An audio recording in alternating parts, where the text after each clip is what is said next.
it's one of those situations where whenever I have the opportunity to share with advisors, I always share, I'm living proof of what you do every day. This is the Business of Advice podcast, where we help good advisors become great business owners. I hope you all are ready for this podcast today, because what is going to be coming your way is what I would call pure energy. Ben Newman is our guest today, and Ben is a performance coach and keynote speaker, and he does this across not only sports and business, but also very specifically the financial services industry. He has a great background there we're going to talk about. Ben works with Alabama football, some of you know them, Kansas State football, as well as some of the most well-known financial service companies, including he's done some work with us here at Advisors Excel. He's also the host of a must-listen podcast called The Burn. Put that on your list of what you're listening to.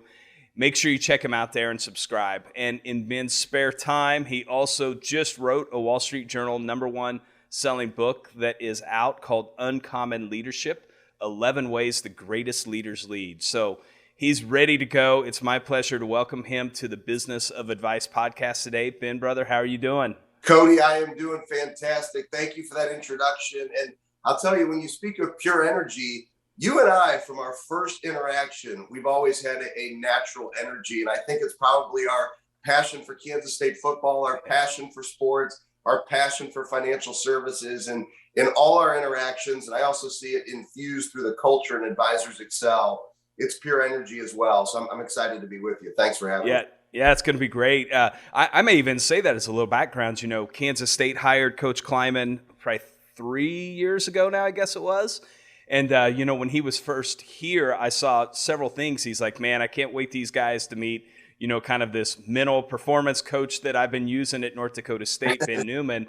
And so I started looking you up and reached out to you. I said, hey, it looks like you've got this interesting background in kind of financial services also. And we kind of connected through that Kansas State connection. But you really do have a huge background in financial services, and then have transitioned maybe a little bit more into sports, but still doing a lot of coaching over there. So give me a little background on your history and how you got to where you are today. Well, certainly it's probably a path that people wouldn't think. I think people see the work in sports and they probably think, well, you must have been an athlete, you must have played, and this is just what you do. But for me, Cody, as you know, it all started in the world of business. My first opportunity to ever speak was in 2006. And I say this very, very humbly, and I know we'll get into a lot of my story and my burn and where my passion comes from. But I got off to a really fast start in financial services.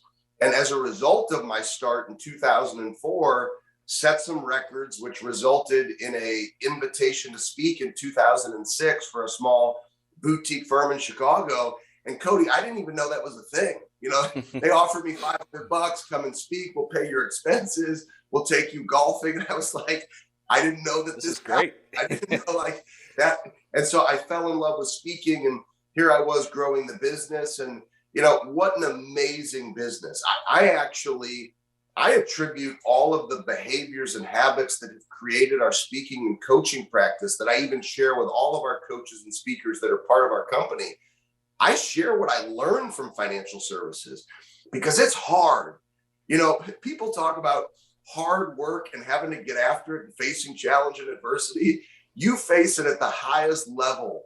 And so financial advisors, they're resilient.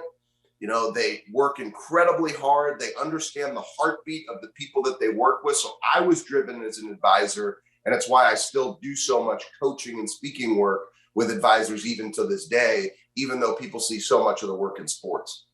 That's a point that I try and remind people about all the time. As an advisor, even the best of advisors get rejected half the time. People are telling them, no, we're going to go in another direction. But the other thing that I think a lot of times advisors don't realize is just how, I don't know if you would call it emotionally draining that business is, because you tend to be there. A lot of the advisors we work with are dealing with people who are in retirement. So you're there when they get the cancer diagnosis. You're there when a spouse is lost or passes away. And there's just such an emotional pull to that business too, that one of the things I know we'll talk about, one of the things that we've always tried to do is do these events where we're bringing people together, because getting together with other like-minded individuals and just being able to recharge your battery. I think sometimes advisors don't realize how hard this job is and how emotionally draining it can be at times also. And I agree with everything that you said. And it makes me think that as advisors, you're all in the same fight. Some people maybe are at a little higher level, maybe they're working a little bit harder, and their impact's a little bit greater. And sometimes we need to go have conversations with those higher performers, right? It could be Jennifer, and Jennifer's got this incredible business and assets under management and selling insurance and doing things. Go have a conversation with Jennifer, figure out what is she doing that makes her great. And I think that's the beauty of the business. We're all in the same fight, but everybody has a different story, and there are these amazing examples. I remember, even though, and it was a blessing for me, I got into the top 2% of the company that I represented. I'd go to these big conventions, but I was at the bottom of the rung, Cody. So even though I was in the top 2%, I squeaked in at the bottom of the two. So I'm there going, okay, what are the top of the top doing so that I can continue to sharpen myself? And some of those conversations with the individuals that were doing way more than me taught me lessons that I still use today.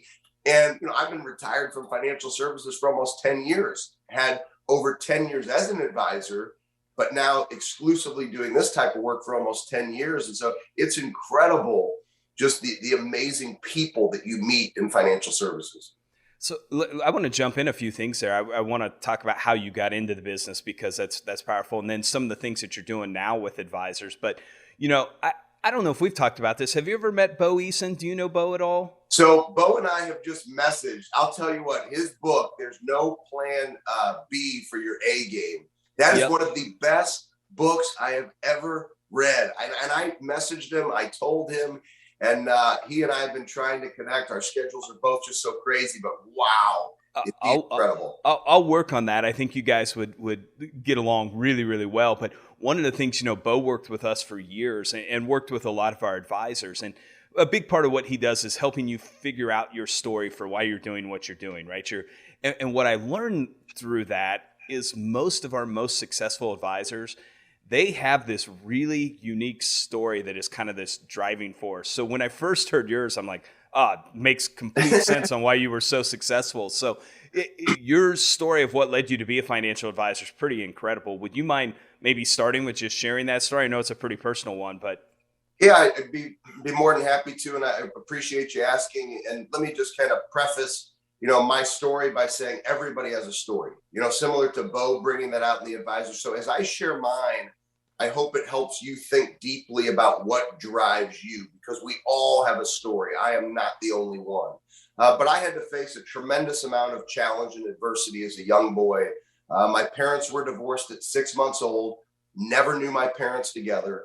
A handful of years later, in 1983, my mother was diagnosed with a rare muscle disease called amyloidosis.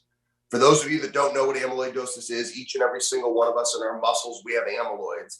If you have an excess of those amyloids, you have a disease called amyloidosis. Even in 2021, there's still no cure for amyloidosis. At the time of my mother's diagnosis, she actually went to the Boston Medical Center, met with a woman by the name of Dr. Martha Skinner. You can imagine this, Cody. Dr. Skinner walks into the room and tells my mother, this single mom fighting to make ends meet, 2 young boys at home, you have 2 to 4 years to live, and you're only the second woman under 40 years old we've ever seen or heard of having the disease.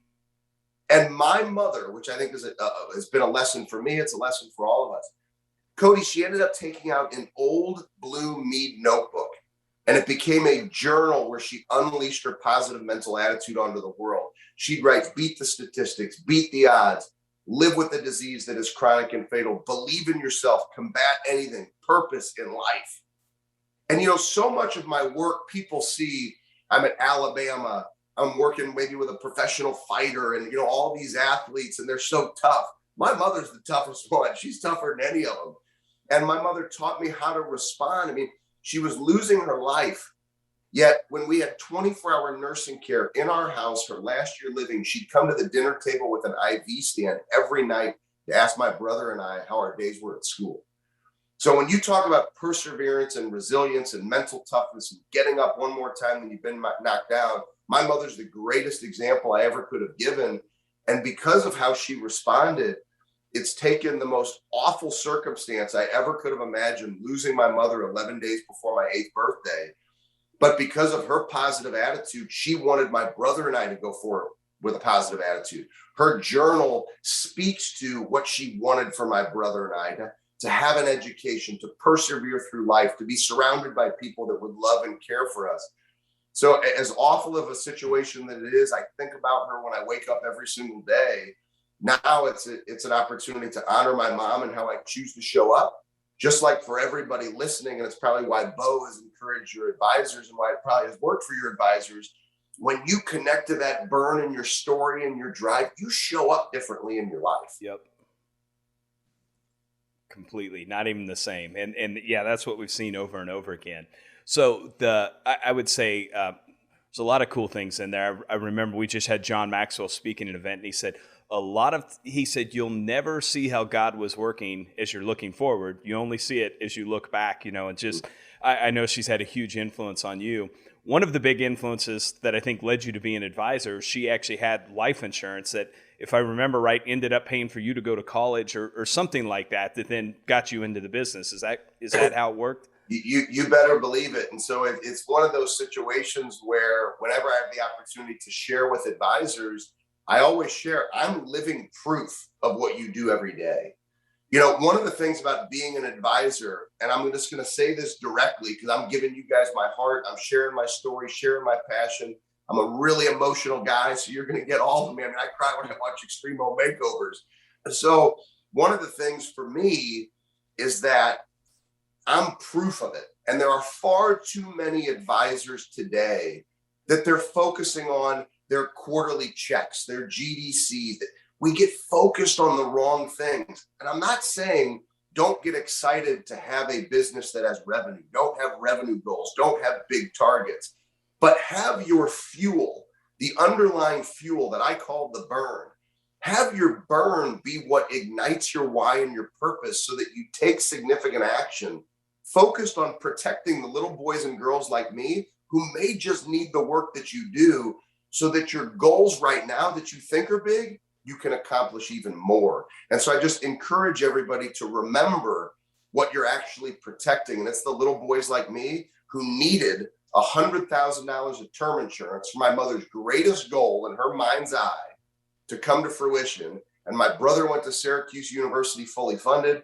I went to Michigan State University fully funded on $100,000 of term insurance. And Cody, you and I both know that is not a sale that's going to make anybody a bunch of money in terms of commissions. But what that did was gave my mother, right, the opportunity to fuel her greatest goal even after she passed. It's such a good reminder, even what we were talking about, a few minutes ago, of just constantly reminding yourself. And one of the things we tell our advisors all the time is anytime you have one of those situations where a good friend of mine, Bill, was just talking about, we were together and he had a client, the husband passed away. The wife, her first call was to Bill, just saying like, what do I do? He just told me to call you. And I'm like, you need to tell that story in front of your team every time it happens, right? Remind everyone on your team why you do what you do. So that's such a good reminder, I think, for every advisor. So how'd you go about this? Is what I'd love to hear a little bit about. You went from, okay, I'm gonna, I think, kind of started selling life insurance and then started doing a little bit of everything, like a lot of people have started in the industry. How did you go about really learning and developing how to be an advisor, the business side of it? So similar to, as I mentioned, after having success, going to all of these meetings and going and seeking out people that were doing way more than me, which is a belief system I still have today. Even all the things that you wanted to highlight that I'm doing, Cody, I still have 2 coaches. I still have mentors. I still read books every day. I am far from figuring this thing out. But when I started in the business, I sought the most successful advisors in the office. And I went to our managing partner and I said, what are the behaviors? What are the disciplines? What do the most successful people do? And I wanted to learn, what did their days look like? How often do they ask for referrals? How often do they pick up the telephone? Who are the people that they're calling? I wanted to understand the things that are actually controllables for us in a business where many people are focused so tightly on the results and the things that they can't control, they actually become undisciplined in the things that are in our control. So I sought those high performers, identified what the characteristics of their best days looked like, and then I would always do my best to attack those disciplines for my business. That's a good transition question maybe for me, because now you're not a financial advisor. I know you said you've been out of that for 10 years, but you coach some really, really successful advisory firms across the country. What are some of those key things that you found with those firms? And it could be maybe just consistent things across those firms that they do really, really well. Or maybe I'll ask this another way. Are there some tweaks that you've been able to make consistently that you've seen lead to some major growth or bigger results? So I am going to apologize up front for giving you a long-winded answer. But it's a really powerful lesson. And when you ask questions like that, I put my coaching hat on and I want to have an impact on all the advisors that are listening. And so I want to share with you something that I call the power of 5. Now, I'm actually going to apply this to your daily disciplines in terms of what I call points of contact. So, Cody, when you and I started in the business, right, you're picking up the phone. You've got the old school telephone that you're pushing buttons on back in 2004. Email was hardly even a thing. Text message was not a thing. So I remember the days of only dialing the phone. But fast forward, we can now text message, email, make phone calls, LinkedIn messages. So any manner in which you reach out to the marketplace to say, I'm open for business, I call that a POC, a point of contact. Well, I can share with you periods of time where I felt like I was off kilter in my practice. My average disciplines, my points of contact, Cody, it was off. And I remember the most challenging period of time I've ever had professionally in my life was 2010. And I'll never forget this conversation I was having with my coach at the time. His name is Dr. Jason Selk. He's just an extraordinary leader and coach. And so Jason and I were having this conversation. I left him a very colorful voicemail of which he responded back to me with my thoughts on the business at that point. And he really challenged me. He said, well, how many POCs are you doing every day? And I'm like, Jason, 3 years in a row, I've made the top, 2% in the company. I don't need to worry about that. He says, you don't? He says, so the disciplines that have gotten you to the success you've had, you don't need to worry about it anymore. He goes, that's working really well for you right now, isn't it? And he really stuck it to me. He says, how many times per day for you to give your best do you need to dial the phone or have your POCs? I said, well, 20 would be my best. He says, what are you averaging right now? Maybe 8. He said, so you know what you need to do. It's 20 and you're doing 8 and you expect you should be getting different results. I think you need to get back to the behaviors that made you successful, right? And so for so many of us, Cody, sometimes we get seduced by success, right? We pull back from behaviors because things are going well, or we pull back from doing what we know we need to do because we're hearing too many no's, right? So it can be positives or negative that allow our feelings to dictate how we show up. But what Jason did for me was he reframed back to the standard that had caused me to be successful. It was 20 POCs. Now, I want everybody to think to themselves, if you were me in this circumstance, and maybe yours is a different circumstance and your numbers are similar, but if for you to be your best, it was 20 POCs in a day, and you're averaging 8 or 10. If you start doing 20 again, okay, if you start doing 20 again, Cody, what happens to your calendar? Fills up, pipeline so calendar fills up again, pipeline gets full. And what do we start doing? What's the self-talk look like, Cody? I got some momentum. Excited. Got some momentum. I'm excited. Oh, now that I have momentum again, that little voice on our shoulder says, I don't have to do the 20 anymore. Great that I did that for 3 weeks. And so this is the power of 5. We pull back. I'm busy, pipeline, submitting business. I'll just do 15. And most people don't do this consciously. It's more of the subconscious pullback. And we tell ourselves, well, if I do 15 instead of 20, it's not that big of a deal. It's only a difference of 5. In one day, that might be the case. But let's extrapolate the math, because if your best is 20 and you work 20 days in a month, everybody pretend like I had a whiteboard here. So if I had 20 times 20, you'd have 400. That would be a goal of 400 POCs in a month. which would mean that's 100% my control. For me to reach out to Cody, nobody's stopping me from doing that but me. So if 400 is my goal, and now I pull back, I go to 15. Remember, one day, not a big deal. But how about you do that every day of the week? That's 25 times a week you fall short. Times 4 weeks in a month is 100 times in the month you actually fall short of the most important discipline in your business to drive your business, the fuel of your business from a discipline standpoint. You miss it 100 times. And you're actually choosing to miss it because you think you're so busy. 12 months in a year, now write on the whiteboard, 1,200. So I've fallen short 1,200 times in the course of a year. If your goal is 400 and 1,200 is the number of times that you missed, last time I checked, 400 times 3 is 1,200.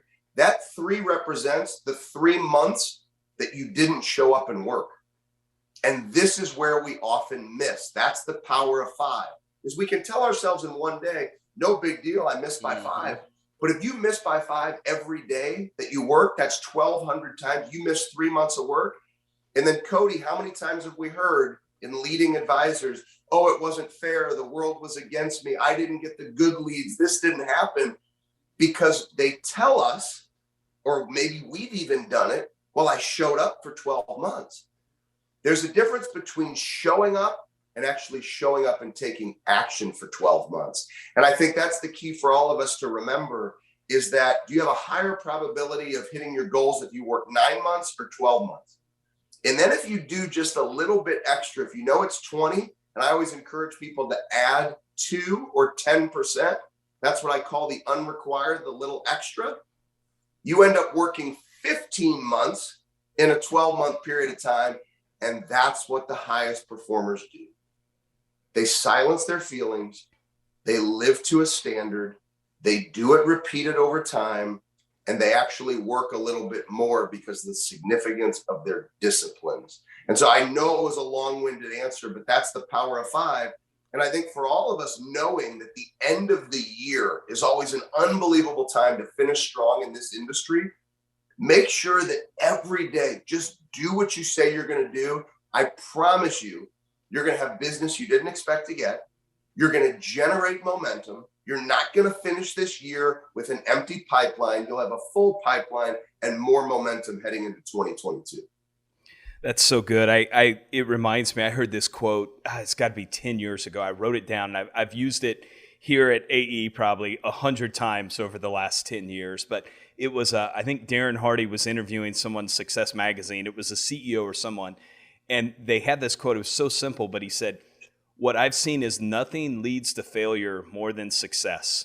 And he's like, it's exactly what you just said. He said, as you start to have more success, you get comfortable and you stop doing all the little things that made you successful in the first place. And then all of a sudden can't figure out why things aren't going as well. So just that consistency and discipline in how you show up. And then it made me think of another thing that I don't even have this, I think, in our questions we were going to ask, but I'm going to ask it because it just triggered this thought. I was listening to your podcast you did with Ed Milet, which was awesome. Everyone should go listen to that. But you said something very similar. You were talking a little bit about your morning routine and how you get a couple extra hours in, and those extra hours basically give you, like, you're working 14 months when everyone else is working 12. And I think that's a big thing that I see in most achievers is their morning routine. So I know that wasn't one of the questions I told you I was going to ask, but while we're on the topic, walk through that if you would, because I thought that was a just great perspective also. And I've seen how if people can add a little bit more to their morning routine, how impactful that is on their success. Well, first off, as much as you and I both like football, you call as many audibles as you want, throw any questions you want at me, because you know I'll answer anything. I figured you could handle it. So morning routine for me, whether it's the power of 5 or what I'm about to share with you regarding your time, the next level of your success, it's a math problem, right? So if I'm doing 8 POCs and I need to get to 20, it's a math problem. The more that we do, the more happens. When it comes to your morning routine or your time, the easy thing is I don't have enough time. Well, I remember, I'm not even going to tell you what I do now. Let's just go back to where it started. I was undisciplined probably going back 13, 14 years. I mean, that's how long I've been hammering a morning routine. I was undisciplined in hitting the snooze too many times, getting up at that last possible moment to have enough time to run into the shower, not even have time to eat, and then to just get into the car, pray for green lights, and get to work. And I realized I was getting tired, Cody, of putting myself in that situation, right? You're frantic. How can you be mentally tough? And then you go and you get a really challenging voicemail to start your day. And I hadn't even mentally prepared. So I started with one 30-minute block. I said, I'm going to give 30 minutes back. I'm going to wake up. I'm not going to hit the snooze button. I'm going to put my head in a book that's very, very important to me in my life. I'm going to do sit-ups and push-ups. Wasn't training back then the way that I train now. I'm going to actually be intentional and focused with my wife before I leave, grab something to eat. And I was able to do that in 30 minutes. Same thing when I said the power of 5.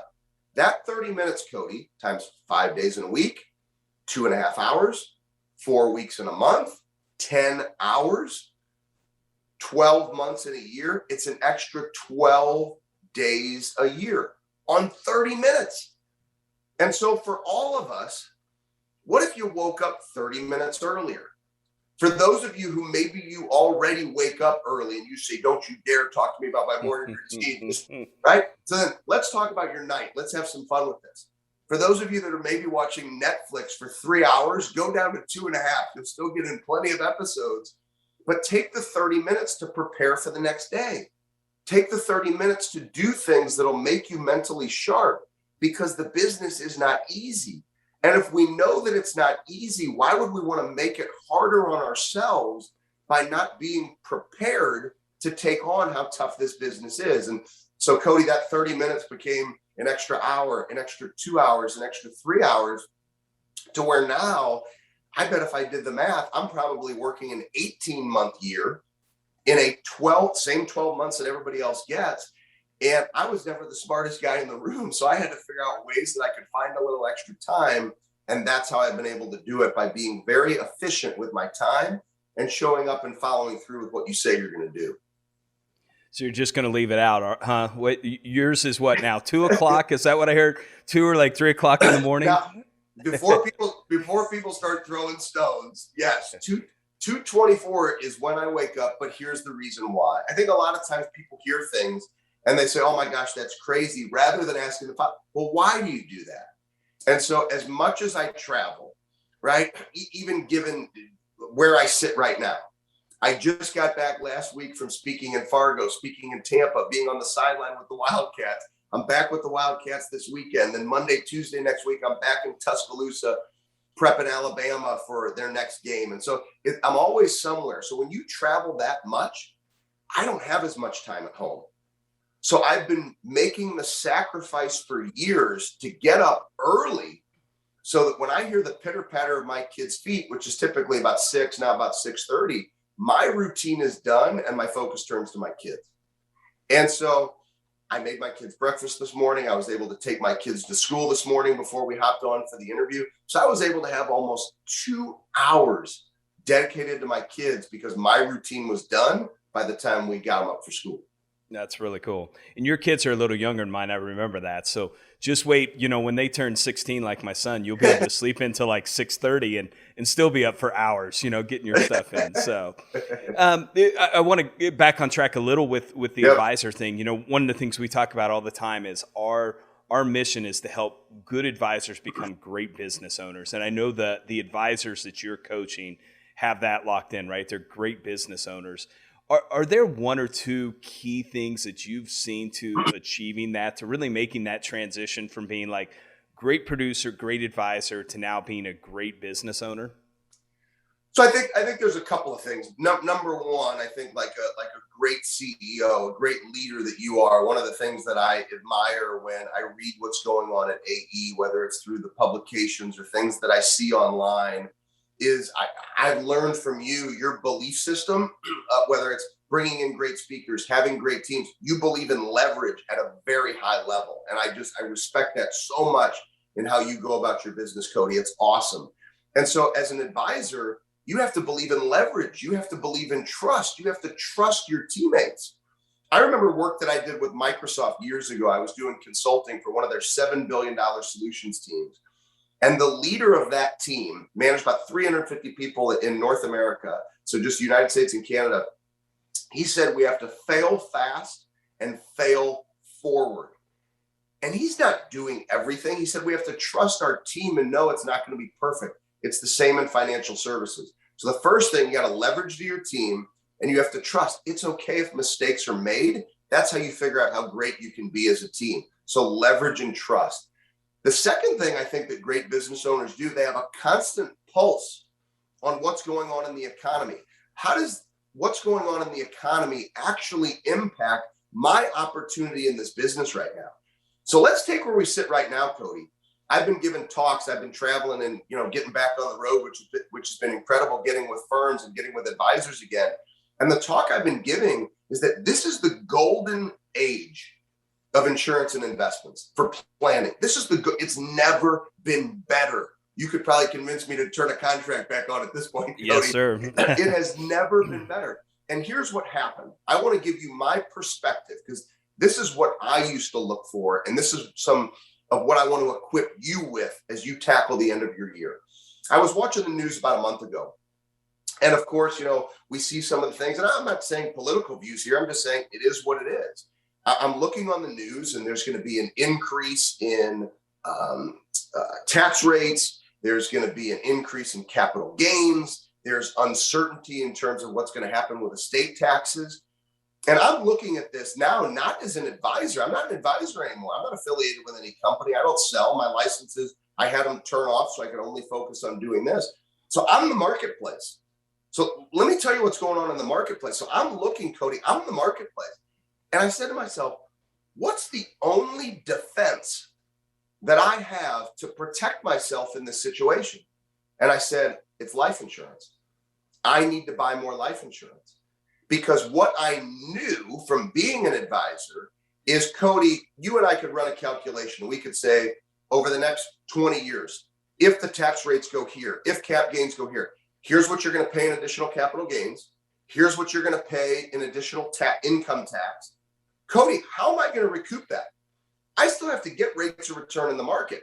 So for me, what I identified was I got to buy more life insurance, because the life insurance becomes my defense regardless of what happens with the government. Yep. And I think our goal as an advisor, we have to keep the clients off the edge of the couch in retirement, so that there's holistic planning where insurance has been incorporated, a proper investment strategy. So in the event that the market is down in my retirement, or something happens with taxes, or something goes awry, we can go and pull insurance dollars or dollars from a bond portfolio. And that we've managed risk through life insurance.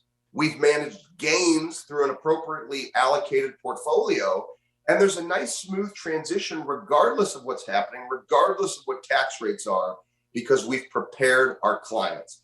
So I know a little bit more, which is an advantage for me as a coach in this marketplace. But now, as the marketplace, those are the things that I think about. And that's why, Cody, I think the opportunity is better now than ever to capture investment dollars, to help people protect the risk, and to recoup those dollars that we are going to lose.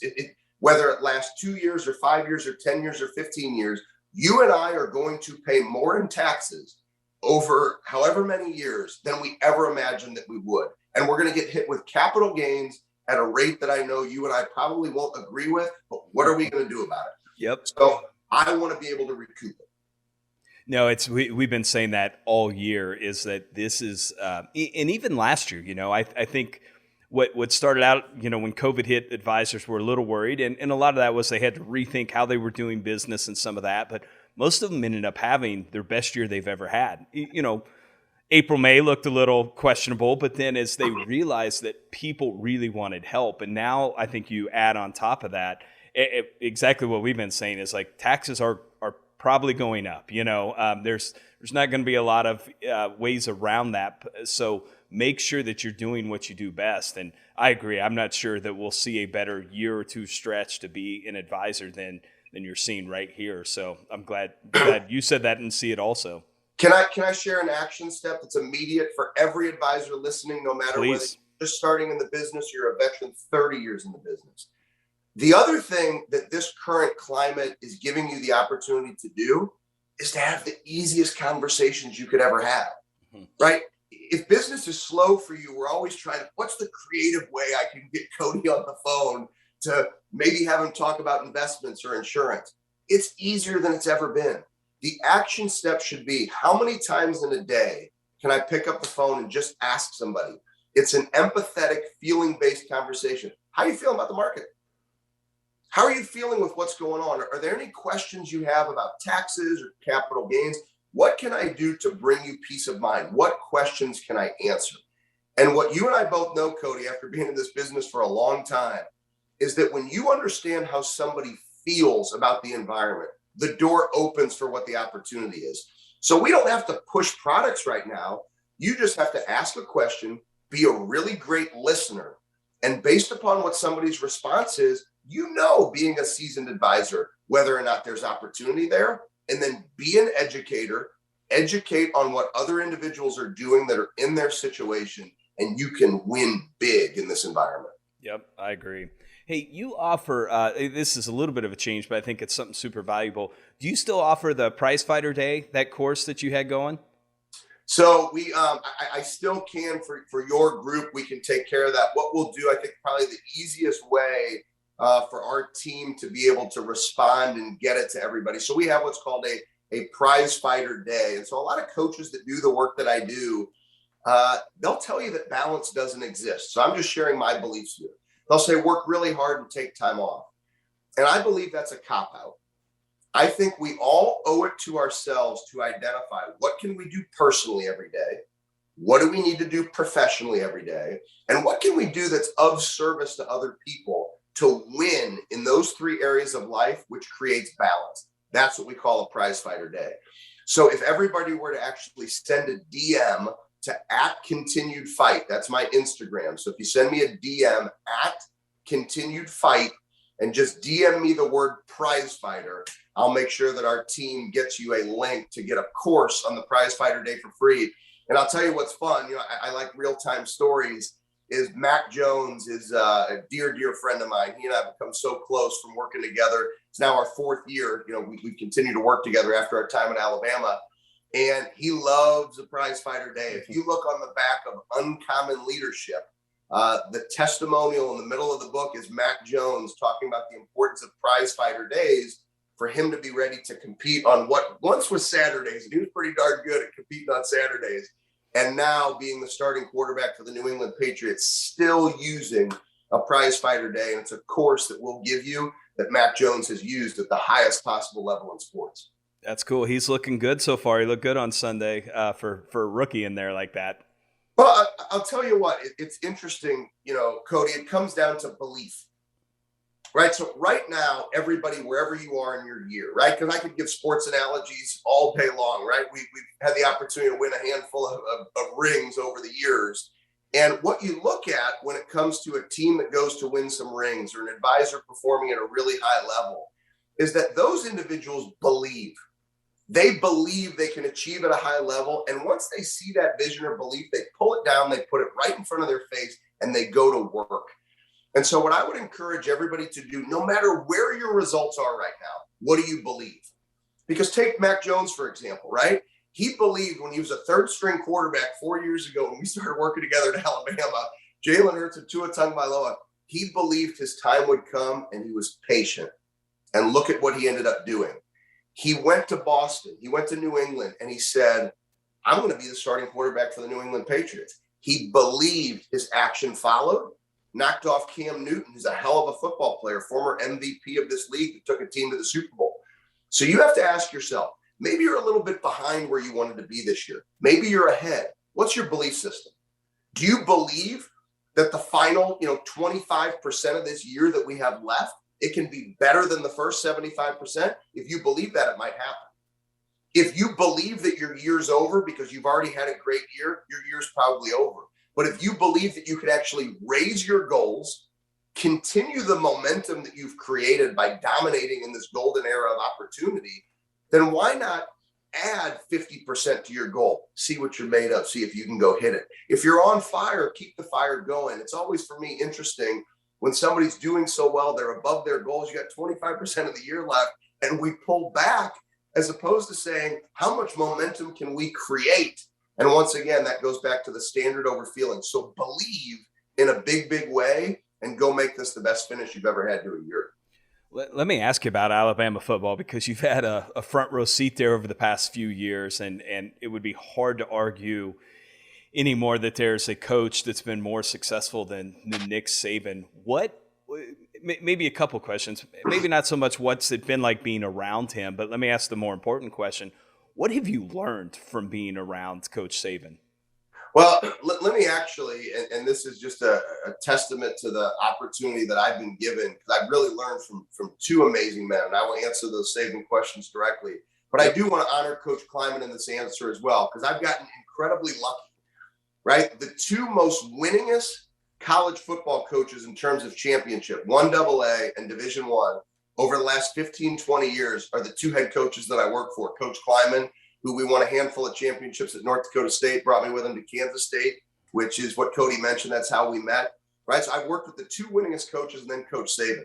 So the learning for me, Cody, as I mentioned, even as an advisor, I soak it up. Like, how can I get better? What can I learn? And with Coach Saban, there's a couple of quotes. There's actually a chapter in the book, Uncommon Leadership. There's a chapter where I honor Coach Saban. There's a chapter where I honor Coach Kleiman. But the two things, if you were to come to practice in Tuscaloosa with me next week, right? I'm back there next week. So if you're on the sideline standing with me, there's two things you routinely hear. Number one is the way you do one thing is the way you do everything. So if you're currently sloppy and disorganized in your intention in terms of how you're going to finish the end of the year, you're probably going to have a pretty sloppy finish to the year. If you're saying that you want to work out better, you want nutrition to be better, but it's just sloppy, it's not organized, there aren't details, that sloppiness may show up in other areas of your life. So the way you do one thing is the way you do everything. Coach Saban also shares with us, we don't do things until we get them right. We do things until we can't get them wrong. And I think that's one of the things as high performers, right, Cody, is you get a little taste of success. You say, I got this thing all figured out. And here's a man in Coach Saban where after all these years, all these championships, the greatest coach to ever do it, and he's just as hungry this year as he's ever been. I think you may have said this even on Ed's podcast when you did that. I think you said this, but it was something that just stuck with me of like, even at his age, in between every sprint, everything they're doing, like he's sprinting from one part of the field to the other. And just, it stuck with me. One of the things I always say is, you have to lead by example, right? I think one of the most important things as the leader of an organization is to set the pace, and that people will follow the pace that you set. And I think that was him that you mentioned that does that. Is that right? That's exactly right. And what Coach Saban's done is he's set an expectation, right? So in practice, there's a sense of urgency.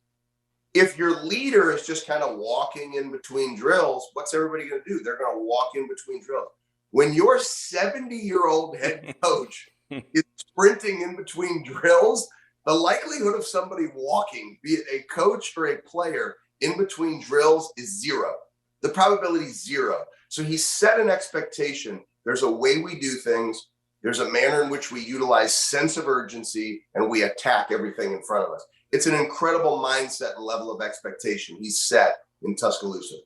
There's a couple things I want to ask you about culture, and specific to these, but that I think apply to any business.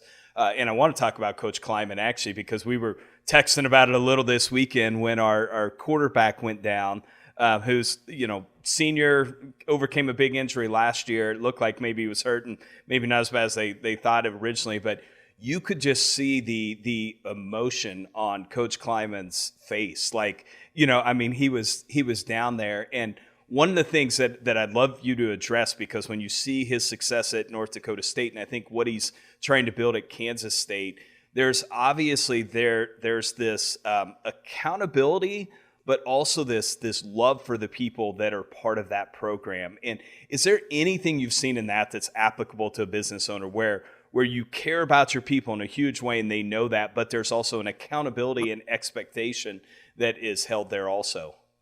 Well, I think for anything in life, we can say how great we want to be, or we can say, I'm going to love on our team, right? I love our players, but it's your action that writes the real story.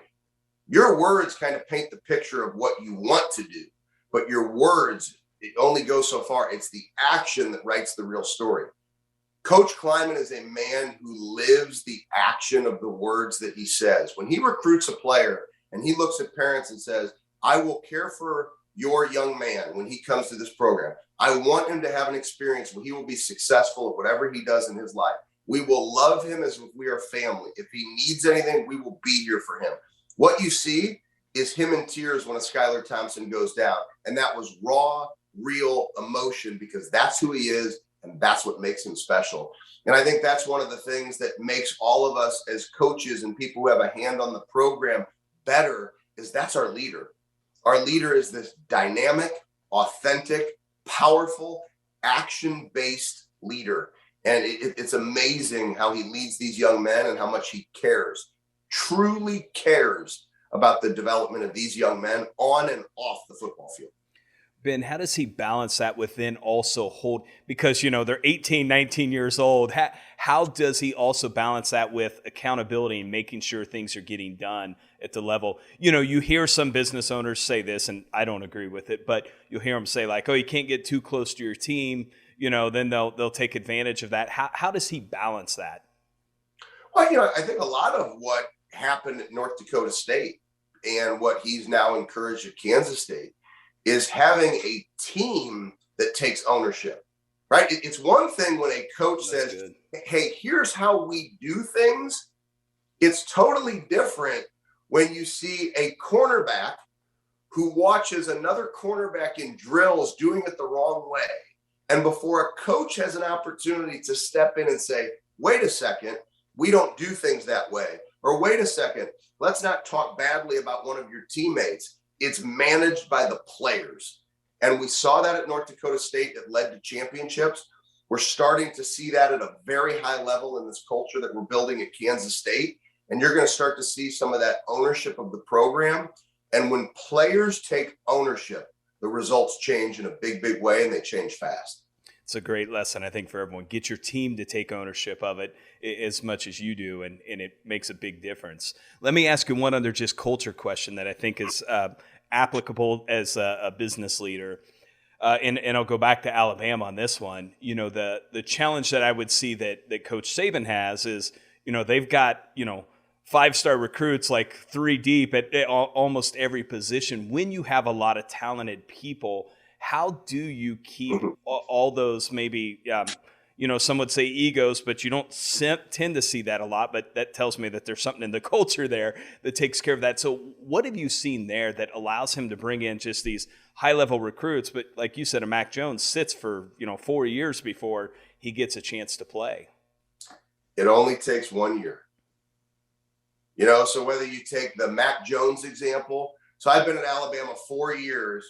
I've now seen this with Quinn Williams. Quinn Williams, who was a number 2 overall pick, defensive tackle for the New York Jets, right? Essentially, he really only played for 1 year at Alabama, right? So the practices over those 3 years, the talent is so deep, his practices were harder than the games, right? So think about the experience that he got practicing against these 4 or 5 deep, right? So the second and third string at Alabama, those are guys that would start at most places in the country. And so these players are being prepared oftentimes internally against talent that's better than who you're going to play against. And that's why when they get that 1 year, a Quinn Williams, we saw Josh Jacobs last night, 2 touchdowns in his first game, carrying on the amazing start to his career that he's had with the Las Vegas Raiders. Josh is a kid. Not only did he never start at Alabama, he really only played 1 year. He was the backup to Damian Harris. He had about 800 yards, a bunch of touchdowns, put some great work on film. Cody wasn't even the starter. He was drafted 25th in the first round.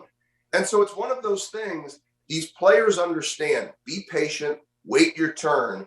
And when your turn comes, they are ready. And I think that's the key. And that's where let's turn it back to the advisors.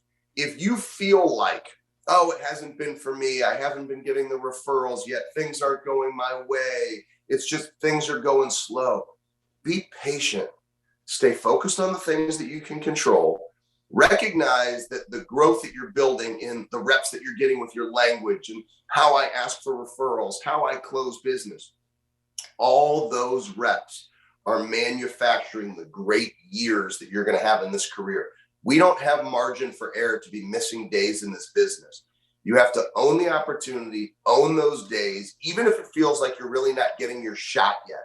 And I promise you, if you hang on long enough in this business, guess what? Your clients who are in their mid-20s, when you started in the business, they get to their 40s and 50s and they make money, they inherit money, they've got money. And if you're patient and you hang in, it's an amazing business that you're in. Well, the other thing that struck me about that example or story you just told there, it goes back again to the people that you're surrounding yourself with, right? So you come to Alabama knowing that you're going to be competing with the best athletes in the world that's going to make you better and push you, and just goes back to that, who you're spending time with and who you're surrounding yourself with. Correct. Okay, I want to ask you this question. Then I know you've been super generous with your time, and I want to be respectful of that. But you and I text quite a bit, but it's usually you text me something first thing in the morning because you're up a little earlier than I am. But there's two that you text me quite often, and I just want you to talk about kind of the meaning behind this and what it means to you. One is be the example, and then the second that you text every Friday is champions create distance on Fridays. So talk about just those two kind of sayings and what they mean, maybe not even what they mean to you, but what they should mean to everyone else. I think, be the example. We're all an example for somebody, right? The easy thing is to say, oh, I'm not a leader. No, you're an example to somebody, whether it's a niece, whether it's a nephew, whether it's a child. How you show up every day is an example for somebody. There's somebody watching how you show up. Maybe it is a team member. Maybe it is another advisor. And I think for all of us, there are no do-overs. So we have to choose to be the example. One of the highest level advisors that I work with, he's given me permission to share this. His name is Claudio, but typically $3-4 million a year in life insurance premium. He'll bring in $40-50 million a year in terms of assets under management. I mean, he operates at a very, very high level, not even 40 years old yet. And when he and I first started working together, he was doing about $700,000 to $800,000 in sales, and he's just taken off. And I asked him one time, I said, Claudio, what makes you great? And he says, it doesn't matter what I sold yesterday. Doesn't matter what I think I'm going to sell tomorrow. If I don't do what I said I was going to do today, the amount of guilt that I live with is too much for me to handle. I would rather just do the work. And so he's realized you got to do what you say you're going to do. So he's an example for the other advisors in his boutique firm. If he is the leader, doesn't do what he says he's going to do, everybody else is going to fall short of their daily disciplines to be great. And so he set a standard and he chooses to win one day at a time.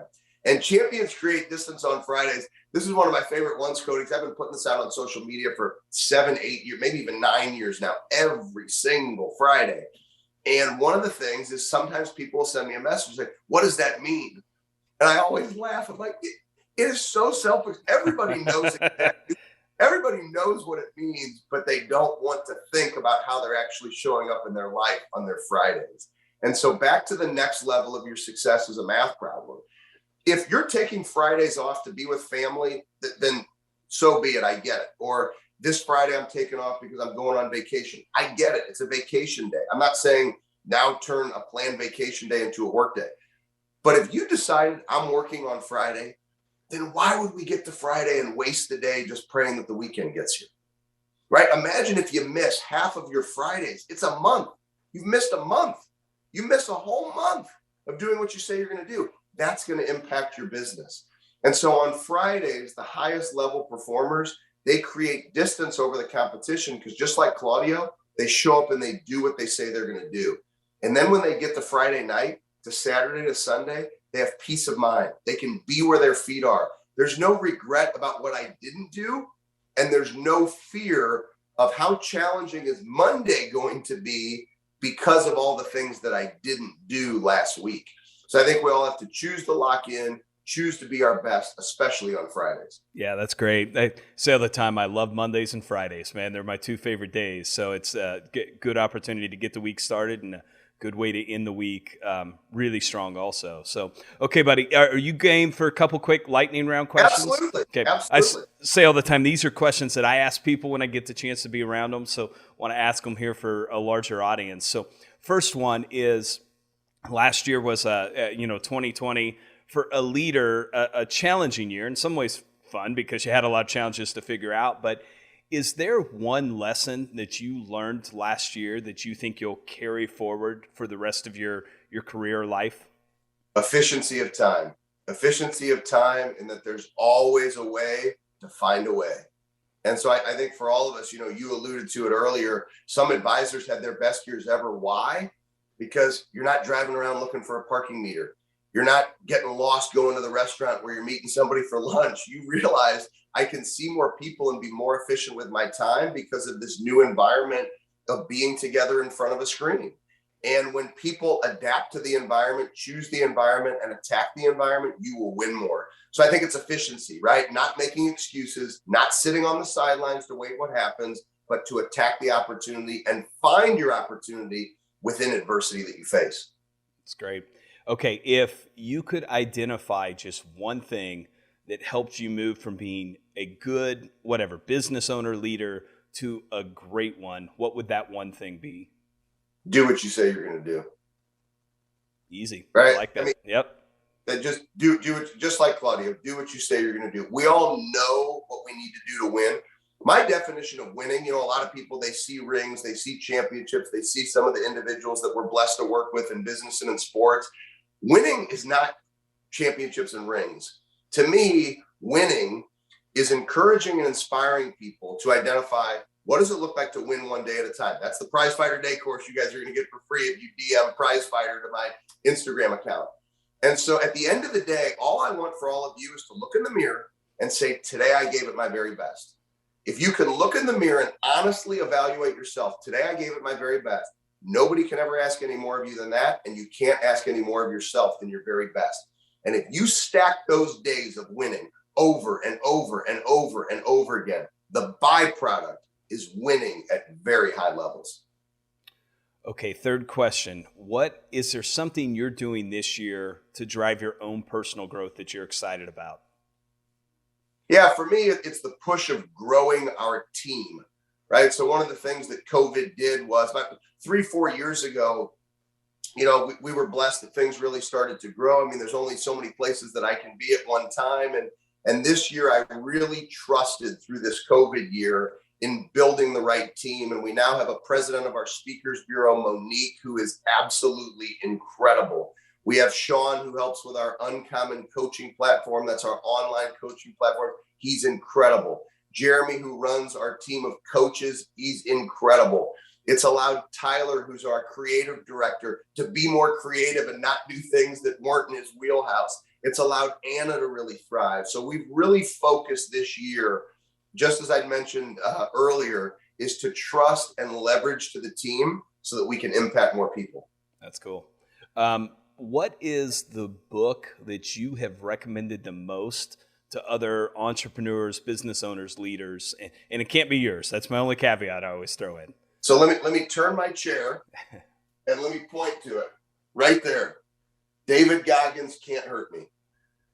So that book, I mean, you talk about mindset. As long as in case there's any human resources we need to address for the recommendation going internally, there's some very colorful language. So if you can get past the colorful language, that book just challenged me and pushed me. The weight vest that I use when I work out every single morning, I actually had a Goggins tag printed, like I had it made. And so it's literally Velcro Goggins. I think about him every day because his mindset pushes me. My first ever training camp in Alabama, he and I actually shared the stage together. And when we spent time together, he and Coach Saban are probably the two most focused individuals I've ever been around. I waited too long to read his book, but once I picked it up, that is by far the best book I've ever read. And it still hits me every day in terms of how I show up.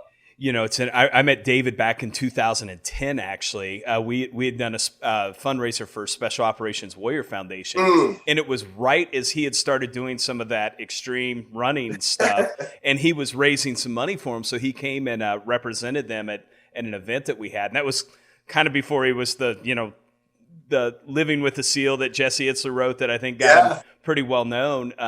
But even then, man, there's an intensity and a focus to him that you just feel it when you're around him, like you probably saw. And yeah, that book I read that book last year during COVID, and it put a lot of things in perspective, right? You're worried and talking about how hard things are at the time. Then you read that book and you're like, yeah, it's not really that hard. So it certainly puts it into perspective. There's no doubt about it. I mean, he is the most mentally, I would submit he's the most mentally tough human being on the face of the earth today. Yeah, I would too. Okay, final question. What's the single best piece of advice you've ever received? Came from my mother. It's not how long you live, it's how you choose to live your life. You guys can actually see in that upper right-hand corner, it's strategically placed when you walk into my home office that, I can see my mother, and then obviously my wife and my kids behind me. So those things are strategically placed for me to see them. But my mother is what still drives me. That's my burn. That's the name of our podcast, The Burn. And for me, my mother taught me all these lessons, but that's the very best one. It's not how long you live, it's how you choose to live your life. That's great. I hope everyone takes that to heart and makes the most of it. Obviously, you can see the impact she's had on you. She'd be proud of you. There's no doubt about that. Thank you, Cody. So, all right, brother, you have been awesome and gracious with your time and delivered so much value. I know I mentioned some of the things you're doing at the beginning of this podcast, but just real quick, give people all the different ways that they can connect with you online, your book, all that stuff real quick.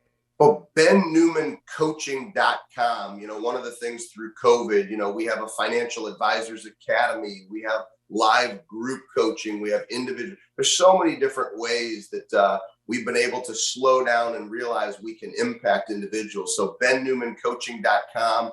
Would love to stay connected on social media. You actually get me. I'm the one who's posting in the morning. So that's me. Those are my daily thoughts, not somebody doing it for me. So come visit us at Instagram. And then one thing I'll mention about the book, Uncommon Leadership, and it's uncommon what we decided to do with the book, but 100% of the proceeds, not profits, proceeds. So if Cody goes on Amazon and buys the book for $22.50, I'm personally donating whatever he pays, $22.50. So we're in this fight together. All the money is going to Charlie Rocket's Dream Foundation. My buddy Charlie Rocket, he's got the Dream Foundation and the bus that he drives around making people's dreams come true. Well, my mother was a teacher. And as a result of that, I asked him if we could start a new facet for the charity to make teachers' dreams come true. In this country, you have teachers, Cody, who are fighting to have money to buy school supplies, and they can't go on vacations with their families. So we're going to make teachers' dreams come true.